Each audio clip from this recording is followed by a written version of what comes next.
late Professor Ngugi wa Thiong, whose books yours truly here has read each and every one of them. And I hope each one of you has done the same. Except those written in Kikuyu language. I've read all those written in English. I now invite the majority leader to lead the House, and I suggest members that we give the majority leader 5 minutes and the rest who will speak 2 minutes. Thank you, Honorable Speaker. Honorable Speaker, thank you for this opportunity to pay tribute, as you say, to one of the greatest sons of our nation, and also a great son of my county, Kiambu, and notably also an old boy of the school. And when I speak about the school, it's a school that he attended in the year 1955 to about 1959 before he joined Makerere University. And Honorable Speaker, the Honorable Tienda Amolo, also understands the school I'm speaking about is not Miranda High School. It is the Alliance High School. And Honorable Speaker, I was saying before he went to Makerere University, where he started his writing career and did exemplary well, writing his first 2 novels in English. The first novel, Honorable Speaker, being The Weep Not Child, that he published in the year 1964. Honorable Speaker, also notable, this around the time that we are becoming a republic. And he had graduated from university in 1963 when this country was gaining independence. And also, Honorable Speaker, it's notable to note that the Honorable Ngugi wa Thiong says in his writings and recalls how his village in Limuru in Kamiredo, where he was born, was raised down by the colonial masters. And probably this is what provoked him when he went to Alliance High School. And after his first semester or his first term in school, he went back home and found the entire village raised down to the ground. And I was saying probably this is what provoked him to even later in life, around 1967 to 1970, to drop the name James Ngugi and adopt his names as we know them today as Ngugi wa Thiong. Honorable Speaker, as we pay tribute to this great man, a writer who has not only taught literature and English language in many universities here in Africa, beginning with his alma mater, Makerere University, and also came back home to teach at the University of Nairobi before he was imprisoned. He's also taught great universities, Ivy League universities like Yale University, Honorable Speaker, in the US, where he has taught. Northwestern University also, he has been a guest lecturer there. And he has therefore contributed immensely, not just to the growth of literature, but also to the growth of African languages, Honorable Speaker. But this is not to say, Honorable Speaker, and I heard you say you have read all his novels, except those like Gahi Kadeda, I Will Marry When I Want, that he wrote in Kikuyu, or Shaitani Modhara Vaine, which says is Devil on the Cross. But I think the Devil on the Cross was later translated into English. And therefore, you may have had the opportunity to read these novels, Honorable Speaker. But I'm saying this because Ngugi wa Thiong dropped his English name, adopted his Kikuyu names, dropped the name James for Ngugi wa Thiong, and also began to write in the Gikuyu language.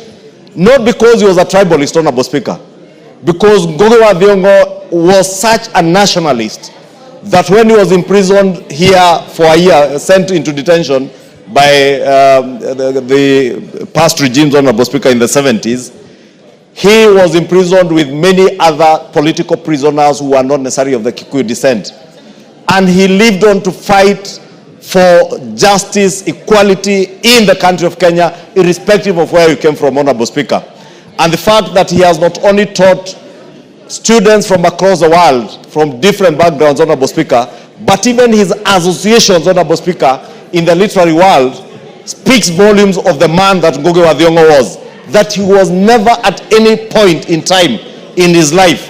He valued his ancestry, he valued his background as a Kikuyu from Limuru, but he never allowed that to be anything to use to lord over others, Honorable Speaker, or even to believe that there was one community that was greater than the other, Honorable Speaker. And he used the African languages, Honorable Speaker, and he has motivated and encouraged very many other African writers to write in their mother tongue, Honorable Speaker. and this is something that we pay great tribute to. For him, not just his contributions in the academia, Honorable Speaker, but also as a political thinker and shaping the thinking of many African children, African students, and many other indigenous communities around the world, as he taught in many universities around the world, Honorable Speaker. And therefore pay tribute to this great son of Kenya, an old boy of my school, the Alliance High School, and also a great son of the county of Kiambu and my neighboring constituency, Limuru, Honorable Speaker. And how I wish, Honorable Speaker, that Kameredo, because the Member of Parliament for Limuru is here, they would consider the cultural theatre that was at Kameredo being further developed into a cultural center for Kiambu County, for our country. Time up. Otienda Molo. Honorable members, the screen is full. I found it full, so it can't have been for this. So those who will speak, I'll just request a show of hands. When every time one member finishes, then you do so. Otienda Molo. Thank you, Mr. Speaker. Mr. Speaker, I take this opportunity to eulogize the late Professor Ngugi wa Thiong. Ngugi wa Thiong demonstrates defiance, first in terms of name. He had the courage to drop what was called his Christian name. Secondly, the idea of writing in vernacular, which at the time many people frowned upon. Mr. Speaker, Ngugi wa Thiong shaped the literary thinking of virtually every other person living right now, including those who are older than him, but definitely those who are younger than him. And many of us have become what we are because we started reading Ngugi wa Thiong from primary school. Ngugi, unfortunately, remains one of those whose intellect may not have been shared in his later life because of political intolerance. And there's a long list of his contemporaries who had to flee the country at the time, including the late Professor Ali Mazrui, including those who are living even now, like Professor Shadrach Guto in South Africa, and many others. I think in his life is a lesson that we must have some level of political tolerance, even of those with whom we do not agree. Because a lot of times, we then have them benefit others. These are giants who ended up benefit others in other countries. Mr. Speaker, even though Ngugi wa Thiong may not have won the Nobel Peace Prize, Ngugi wa Thiong remains a towering giant in East Africa, and in the world, like no other. Mr. Speaker, I think that what we should do is to name something serious in this country in honor of Ngugi wa Thiong, not just to name everything after politicians. This is somebody who deserves to be remembered.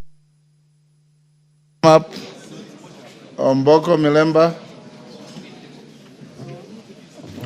Thank you, Honorable Speaker. I also take this time to eulogize Ngugi wa Thiong, who was a great writer who influenced many of the readers of the time and the children. And as young people would compete on how many books of Ngugi and other writers you would have read during that particular time. But I think what I find quite strong about Ngugi was that he had to compete with very good writers from West Africa, because in that particular time of the 80s and 70s, the West African writers were doing very well, the likes of Chinua Achebe, the likes of Lechi Amadi with The Concubine, and Aldo and others. But Ngugi came out very strongly from the East African region to also compete very competitively with the West African writers, and he was a celebrity for the East African people. And therefore, I think this was one of the greatest. But one other thing I find very strong about him was the fact that he wrote about class struggles at a time when nobody wanted to tolerate the politics of class struggle, which remains with us today. And partly that's why he was imprisoned and then fled the country to go out. That is in the Petals of Blood. Petals of Blood. Thank you. You are a master. Thank you. In the Petals of Blood, he tries to bring out that very confidently. And I think we should have more tolerance in our times to literal word and those who are writing. So when I see a place like the Shackles of Blood get trouble, I just blame those who are invading the space of academics who and are not teachers. If we allow teachers to do these things without much of the competition and blocking, would really improve our literal world. Thank you, Honorable Speaker. Rachel Nyamai. Thank you, Honorable Speaker, for giving me this opportunity to eulogize our son, the son of the world, a linguist, a creative, and a gift to this country. Honorable Speaker, I would like to go direct to the family that the Honorable Ngugi wa Thiong has left for us. I could not move my eyes from the screen, Honorable Speaker, watching the children of Ngugi wa Thiong. He has left us children who are grounded, children that he must have taught and given the right way to follow. Mr. Speaker, I think this is a lesson that we need to pick as a house, that we need to know that no matter how busy we are, no matter how many parts of the world we go to, at the end of the day, it's family. Honorable Speaker, about patriotism, Honorable Speaker, he traveled to so many parts of the world and he was not happy with the situation at home at times. But he remained patriotic to our country, making sure that he wrote books that showed love for this country. Honorable Speaker, I would like to also point out that we have so much to learn from him. And I would like to thank you very much for your communication or the statement you made on that day, that we did not see his face in all our dailies, Honorable Speaker. And we need to urge our media houses to be more patriotic and to love Kenyans like the late Ngugi wa Thiong. Honorable Speaker, I would like also to ask the House that the children that Ngugi wa Thiong has left for us has shown us that we need to rethink, Mr. Speaker, about family planning, Honorable Speaker. We needed human power together with the land we have. And this is a debate that I think we must have one day, to think of whether we should have been encouraged by our colonialists to have only 2 children in. Thank you, Morogara. Thank you very much, Mr. Speaker. Mr. Speaker, let me also join the rest of the House and Kenyans in eulogizing one great man of the Republic of Kenya. Mr. Speaker, I commend you that on the day after he passed on, you actually took time to inform the media that instead of writing headlines of non-issues, we should have had a headline with the late Professor Ngugi wa Thiong as the one to be remembered.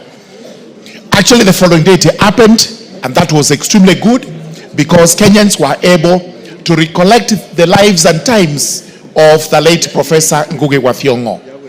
It's always important to remember when he left the school, the Alliance High School, went to Makerere University for his studies that time, where he met the late Mwai Kibaki, who was supposed to be his lecturer. But instead, Kibaki advised him to do literature or Bachelor of Arts in English, as it was called that time, because he was not very good in economics, but he was extremely good in literature, in writing the written word, and he had the power of the gab. What we encourage our learners today, and especially those who are in school, it's not just to read the works of the late Ngugi wa Thiong, but to take a cue from him. Take time to learn writing skills so that after Ngugi wa Thiong, we are able to produce many more Ngugi wa Thiongos who will tower Africa in the likes of Chinua Achebe and the rest in writing. Therefore, today, we eulogize a great man of the Republic of Kenya, the late Ngugi wa Thiong, and may his soul rest in eternal peace. Thank you very much. Mele Odhiambo.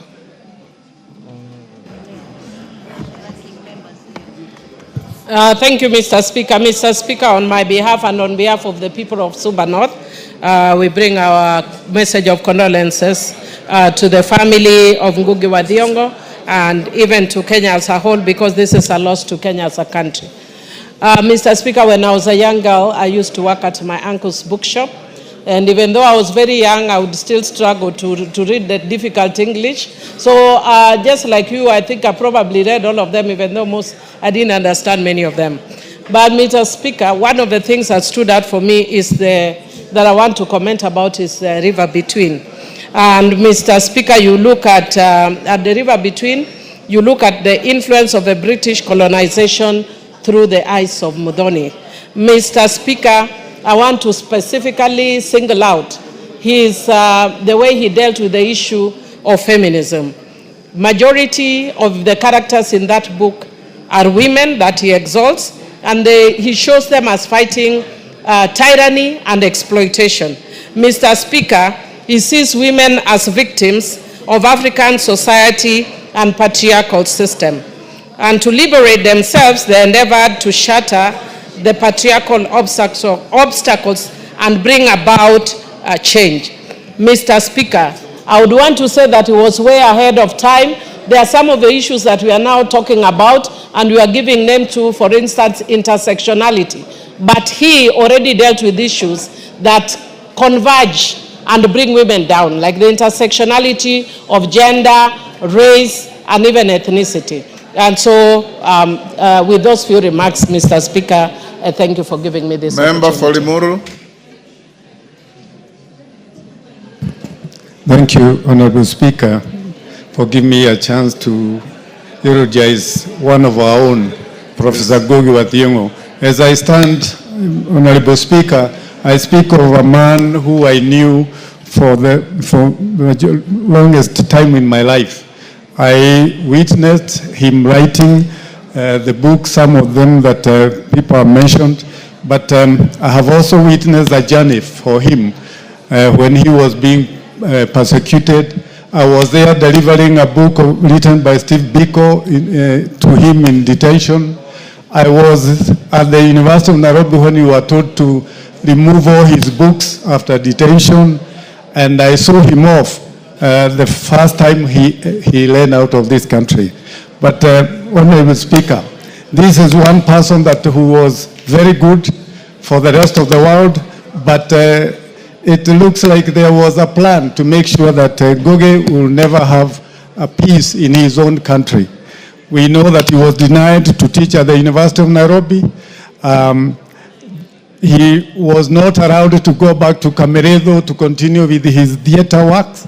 And above all, the system that didn't want him to be in Nairobi, didn't want him to be in Kenya, continued to persecute even the family to a point where Ngugi had to part a lot with the rest of the family.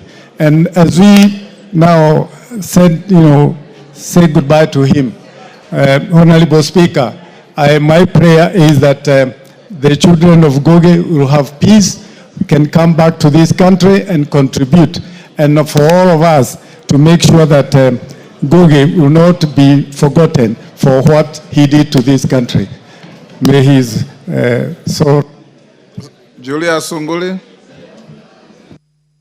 Mr. Speaker, I wish to join everybody else in eulogizing Professor Ngugi Thiong. He was definitely a literary giant in the 70s, and that is why the UK newspaper said about him when he was about 33 years that he is accepted as one of Africa's outstanding contemporary writers. His best books, Mr. Speaker, were the books that he wrote under the name of James Ngugi. The book of The River Between, A Grain of Wheat, and Weep Not Child.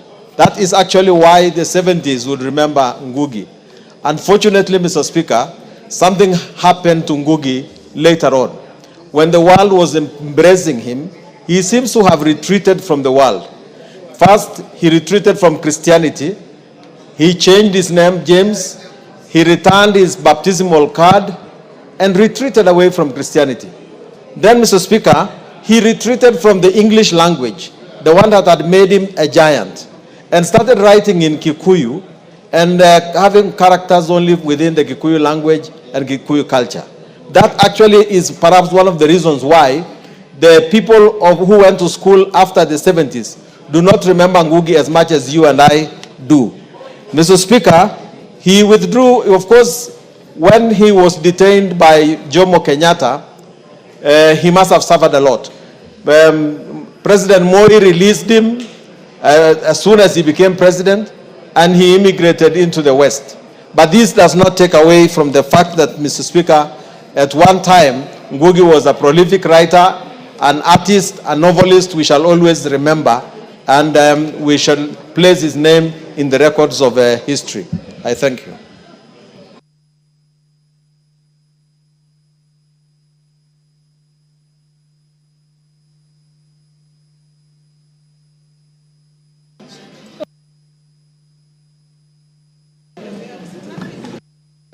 Yes, Honorable Bayer.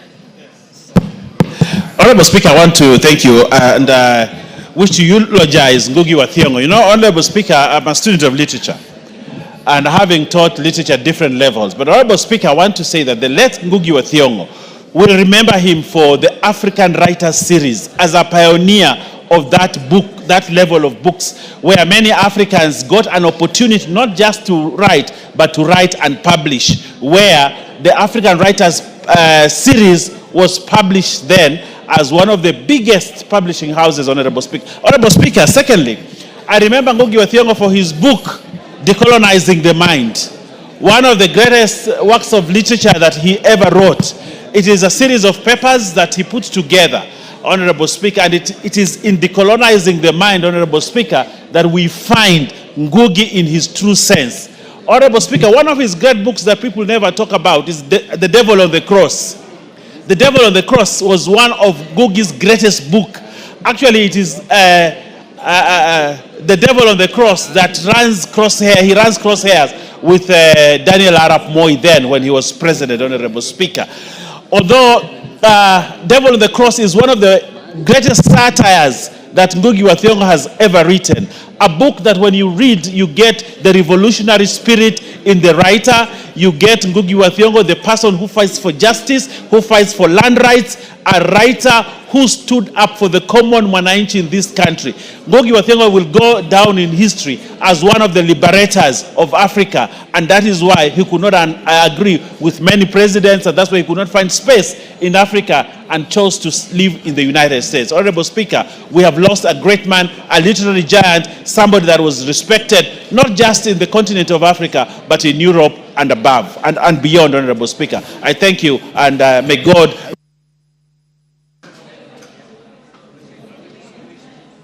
The Honorable Irene Mayaka.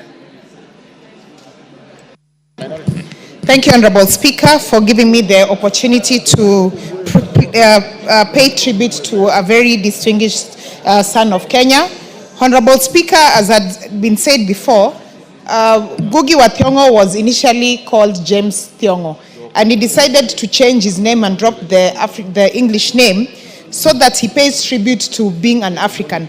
But Honorable Speaker, one of the things that I remember about Ngugi wa Thiong'o was a famous quote from one of his books that he used to say, "To speak one's language is to celebrate one's identity." And he also said, "But to impose a language is a way to divide people, and it is a practice of tribalism of another kind." And therefore, Honorable Speaker, the Ngugi wa Thiong'o was one of the very famous Kenyans who really spoke against tribalism. But the other thing, Honorable Speaker, that we also celebrate Ngugi wa Thiong'o for is in terms of receiving honors, he is one of the most decorated writers in Africa. He received a total of 38 documented awards, one of them being the UNESCO Award for Weep Not Child. But also between the year 2006 and 2007, through one of his books, The Wizard of Oz, Ngugi wa Thiong'o received a total of 6 international awards. That was really something that was exceptional. And Honorable Speaker, the same way that we normally say that we are going to benchmark with other people on the good practices and the good things that we do in Kenya, Ngugi wa Thiong'o is one of those people that we also really know that the rest of the world would want to also emulate and be like him. And I just want to tell especially the people who are here and the people who are listening to us who love soccer, that a team like Arsenal should now emulate Ngugi wa Thiong'o in terms of doing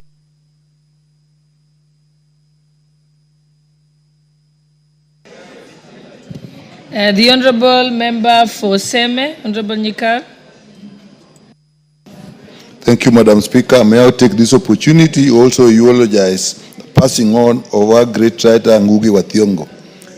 His life, Madam Speaker, epitomizes the philosophical basis of life, the idealism that is associated with scholarship, the ability to actually strive and go against all odds to fight for ideal.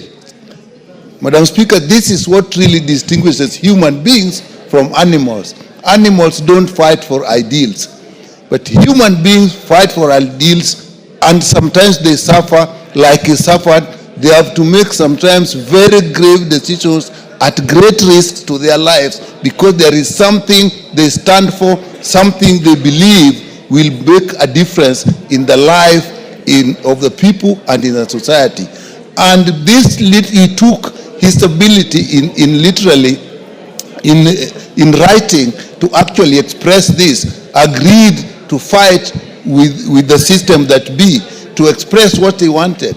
So really, these really are the people who show to us the roles of universities. Universities are actually to be populated by people who seek ideals, not just the practicalities of life that take time for most of us. So losing a person like him is a great loss to this country. Thank you, Madam Speaker, for giving me the opportunity. The Honourable Member for Marsabit, Honourable Naomi Wako.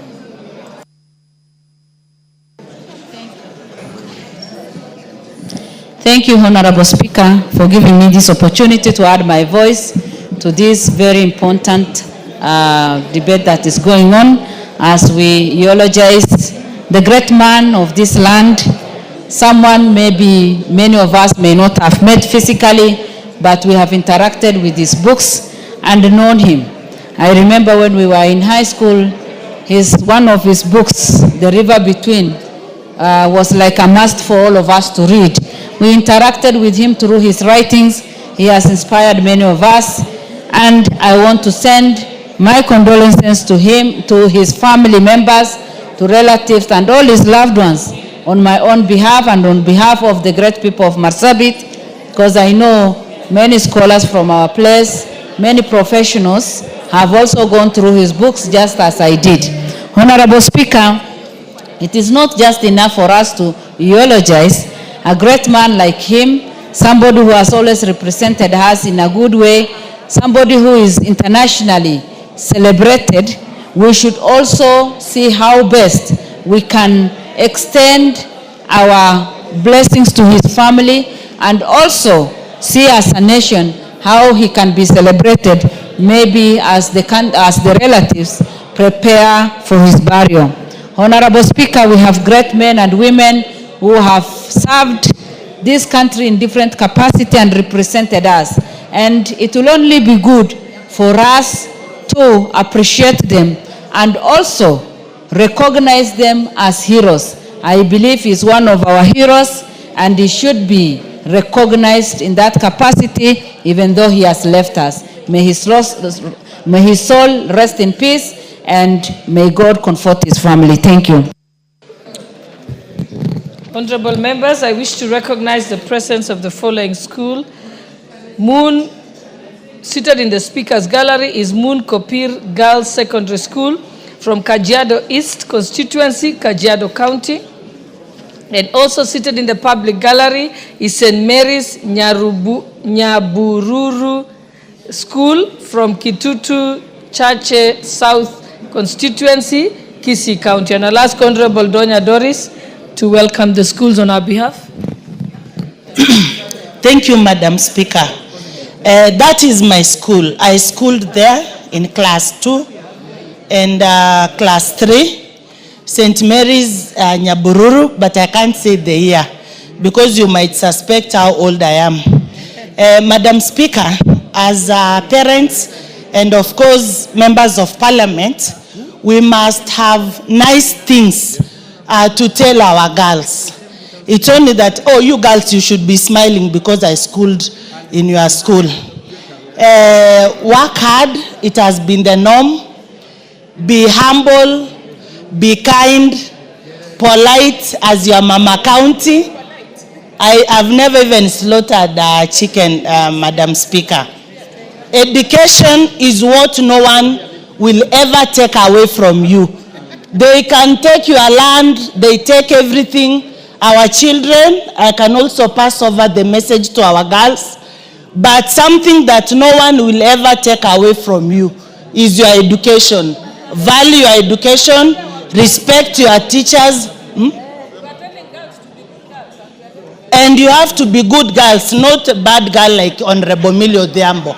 Very, very, very, because she has confirmed that. She has told me, Donya, tell them they must be good girls like you, Honorable Donya, and not bad girls like Honorable Millie. Thank you, Madam Speaker. The Honorable Member for Tigania West, Honorable John Mutunga. Thank you, Honorable Speaker, for the opportunity to join my colleagues in eulogizing the family of late Professor Ngugi wa Thiong'o. Honorable Speaker, Ngugi wa Thiong'o emerged as a self-made man, an African who has really found a space in this world. He satirized the political and the social intolerance that used to be there at that particular point in time. Honorable Speaker, Ngugi wa Thiong'o is among the very few who have taken Africa where it should be, who have left a mark in terms of writing. And the challenge is all of us, Honorable Speaker, to do something about what we do. There are very many things that we do, but we rarely document. And not just documenting, we also rarely challenge our young people to be able to think about their surrounding, think about the situations that they are in at one given time, and see how they can develop out of such situations. Honorable Speaker, Ngugi wa Thiong'o died in exile after he ran away as a result of having been followed or being reprimanded by the then regimes that used to be there.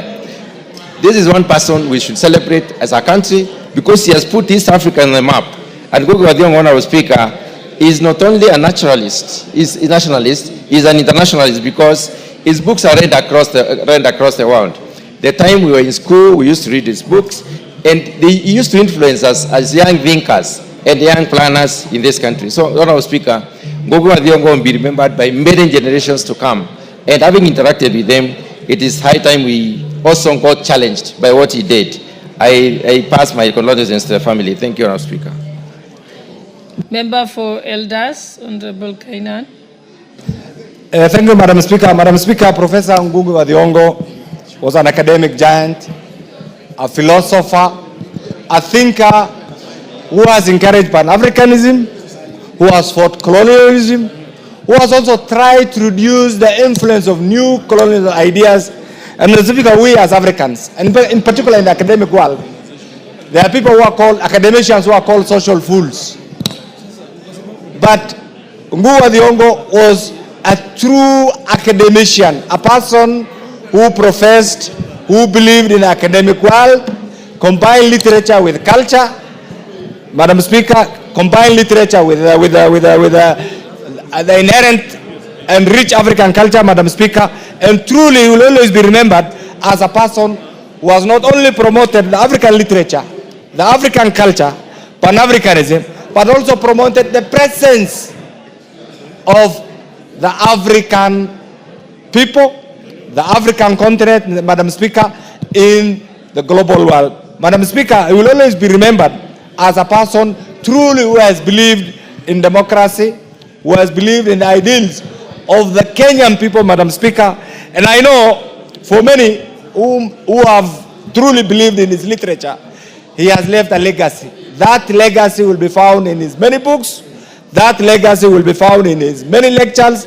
That legacy will be found in many interactions that he has had, and therefore truly will remember you, and may God, wherever you are, rest your soul in eternal peace. Thank you, Madam Speaker. The Honourable Member for Tinderet. Thank you, Madam Speaker. Madam Speaker, I rise to eulogize Professor Ngugi wa Thiong'o, who was a great African literary writer.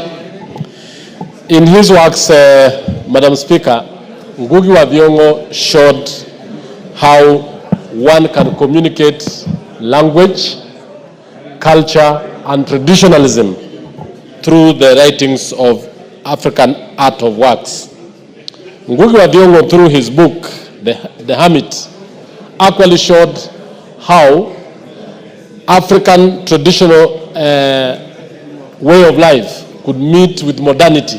And this was a way where they were now able to explain the issues of colonialism, the issues of racism, and how the Europeans came over and colonized the Africans through his book, Decolonizing the Mind. One of the things that Ngugi wa Thiong'o actually taught, and I think this should be actually emphasized more even up to today, is that we need to have a lot of respect for our cultures, our traditions, and our language. Today, if you go to the United Nations, the media of communications is actually English, Arabic, French, and other languages. African languages across have not actually been recognized. And I want to say this, that it is important as Africa to know that our languages, our traditions, and even the ways in which we do our work should actually be ingrained even in our school setup. And thank you, Honorable Speaker, and I apologize and say we have lost a great literary giant. Thank you. The Honorable Member for Bondo.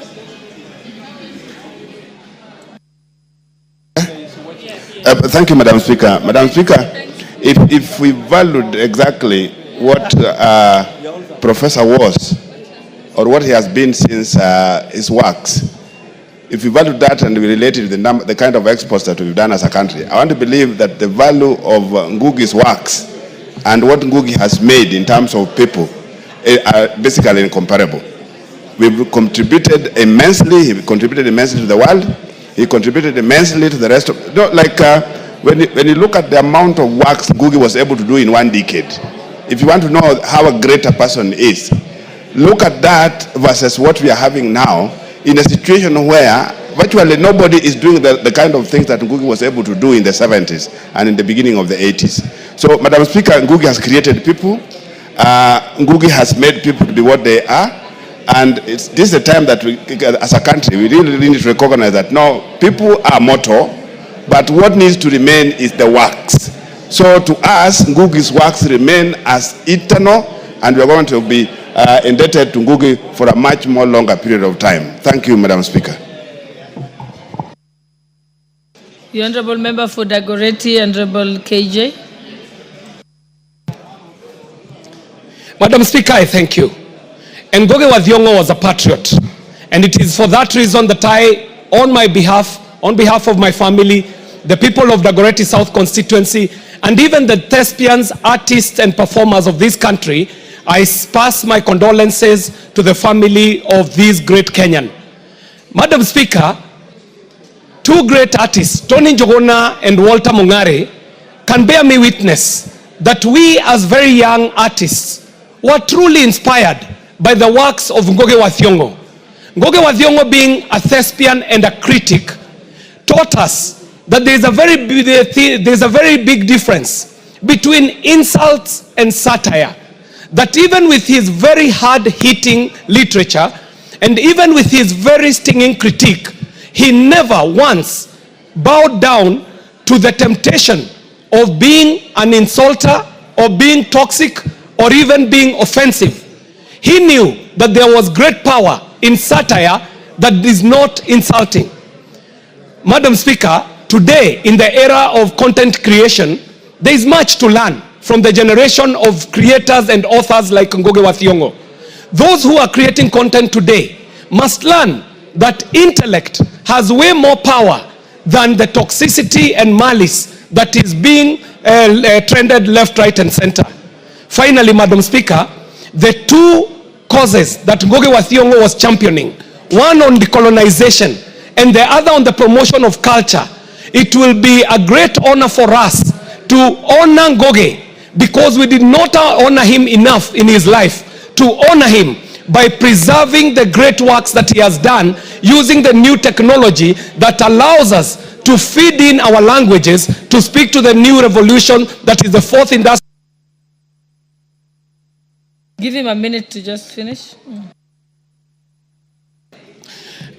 Thank you very much, Madam Speaker. There is a great opportunity for us with the new and emerging technologies to onboard all this knowledge that is cultural, traditional, and has great African heritage onto the new industrial revolution, and especially in AI, where we must ask ourselves, what language will these technologies be speaking? And if they are not speaking our language, then we shall be doing the likes of Ngugi wa Thiong'o a great disfavor. So, Honorable Speaker, I would like for us to honor this great Kenyan by making sure that we do not treat his memory the way we treated him in his life. I thank you very much, Madam Speaker, and we honor a great Kenyan. Just wait. Hello, the Honorable Member for Westlands, Honorable Timothy Wanyonyi.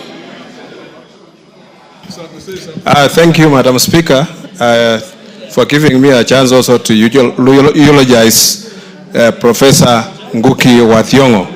Madam Speaker, I must also confess I've read his books, and reading his books, you could just start even imagining yourself in a situation, because you read the book, it carries you along. And Madam Speaker, is one of the greatest brains that we have ever produced, and this country has lost big, and those younger generation that have not experienced the power of literally, Madam Speaker, they should look at these books.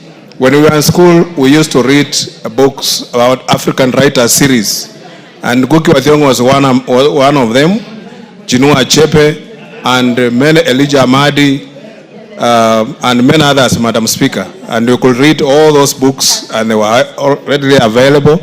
We started reading books written by foreigners later in life, but at that time, Madam Speaker, we could read the African writers series. I don't know if they still exist, but that was the best thing, Madam Speaker. Ngugi wa Thiong'o was very creative, and Madam Speaker, he lived his life. He was there, and he has shown Kenyans that it is good to preserve our culture. It's good to preserve our languages. Some of our languages now are being diluted. They are even dying. Some of us are afraid to speak to our children in our own language. Madam Speaker, we must preserve our African heritage and our languages and culture all the time, learning from Professor Ngugi wa Thiong'o. Thank you, Madam Speaker. Yeah, the Honorable Member for Tetu. And thank you, Madam Speaker. I also rise to eulogize Professor Ngugi wa Thiong'o. Madam Speaker, let me say from the onset, I knew Ngugi, and I had an opportunity to talk to him just about 5 or 6 weeks ago. And his rallying call all the time, as he spoke to me as a young leader, he told me to always remember to advocate for the small farmers and the workers. Ngugi wa Thiong'o was someone who strongly believed in social justice for the small person. And if we look at his life, we can actually see that his brilliance and monumental contributions to literature and thought are celebrated worldwide. Madam Speaker, I have a petition still doing rounds as usual in the House to request this country to bestow the highest honor to Professor Ngugi wa Thiong'o. And Madam Speaker, it's sad that this man, despite having worked so hard, despite having given such a great contribution to knowledge, lived about 22 years of his life in exile, away from his home country. And it is only fair that Parliament initiates an honor for him or recommends that he be honored, and that we also look for a national institution that can at least carry his name, and also preferably one road in this country can be named Professor Ngugi wa Thiong'o road. And also the University of Nairobi, where he taught for very many years, would also propose that it can also give him at least one more honor in his honor. So, Madam Speaker, I rise to eulogize a professor and say that this is a man who deserves a little more than he has received.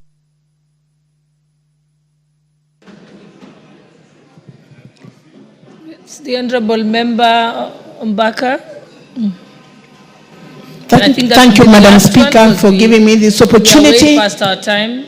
Yes, thank you for giving me this opportunity to eulogize Professor Ngugi. Professor was my lecturer at Nairobi University. I took literature, and him and Okotbi Tech, Michere Mugo, were our lecturers who we really, really admired because of the depth of knowledge, their artistic world, and the way they mirrored the world through their works.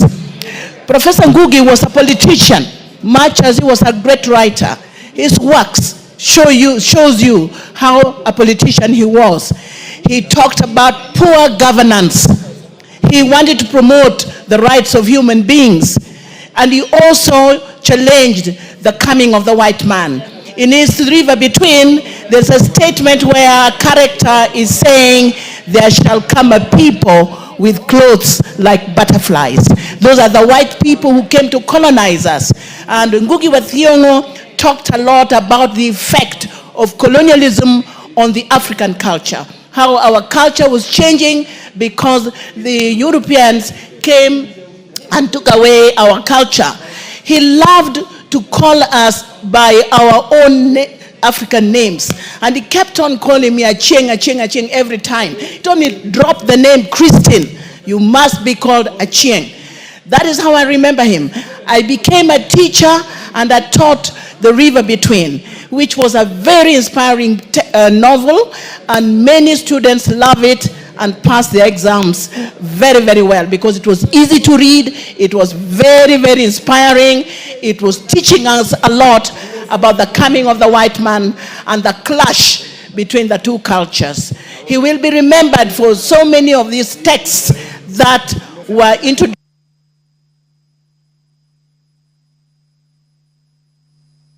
Right, honorable members, I think we are even exceeded our time by 15 minutes. I'll now let us move back to the order paper. And we had